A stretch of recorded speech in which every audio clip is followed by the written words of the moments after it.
Hello and welcome back to my workshop. As you can see, I've removed the clutch actuator mechanism.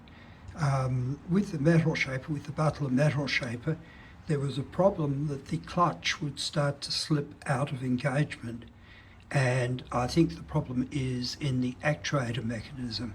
So there was 4 large bolts. You can see 2 of them on the left-hand side.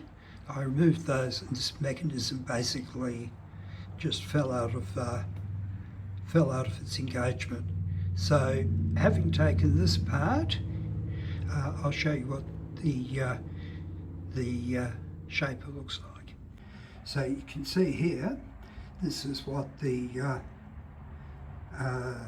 side of the metal shaper looks like with the clutch actuator mechanism removed. Now, the purpose of the actuator mechanism is to take the input, I guess you could call it, the action commanded by the clutch operator, and essentially that is translated into motion in and out of this finger, which drives the actual clutch. So now we'll go and look at the mechanism that translates the operator inputs into action on the clutch finger.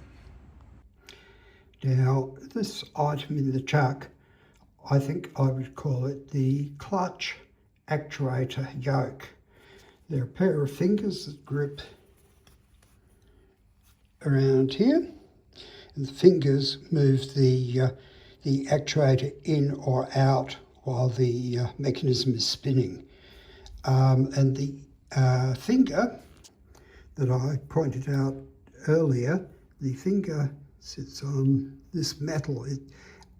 Clutch unengaged, the finger is here. Clutch engaged, the finger is here. Now, you can see we've got some wear on this surface, and there's a little bit of rough wear here. So the result of this wear is to cause the clutch to slip out of engagement. So what I think I can do is I can machine the flat surface here to remove the wear, and also machine the flat surface here to remove the wear, and try cleaning up the radius with a file.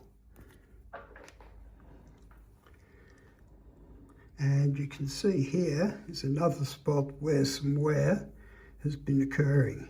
So my task today is to clean this up and then to reassemble the clutch actuator mechanism, and that will be hopefully a small problem fixed while we're doing the work on the Butler metal shaper. Now you can see that I've machined the clutch actuator yoke, and I've removed the worst of the wear. I didn't want to remove all of the wear because I was a bit concerned would it still work with smaller dimensions.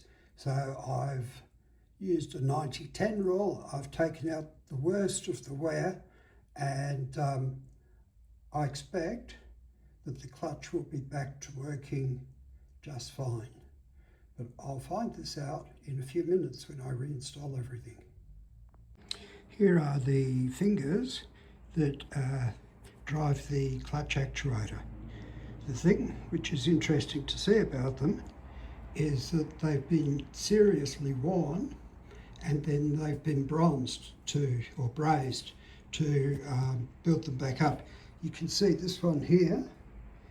You can see the steel part and the brazed part on the other side, and with this one here, okay, let's just put it down.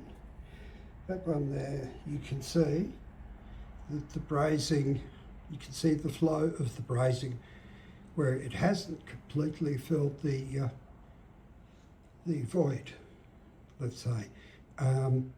it's still functional, but you can see there's an awful lot of brazing on there.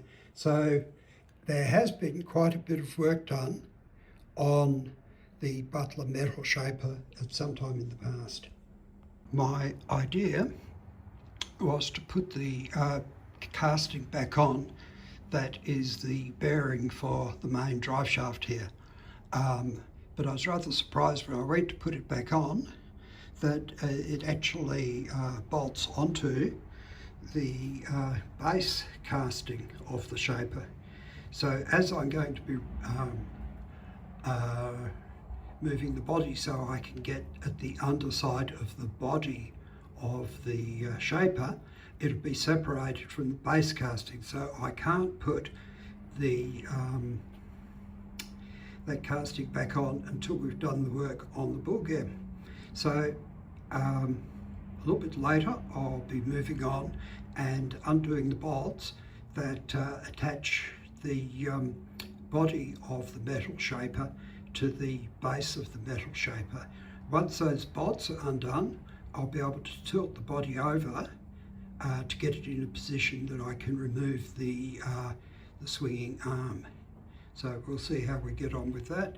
So thank you for watching, and I'll see you next time.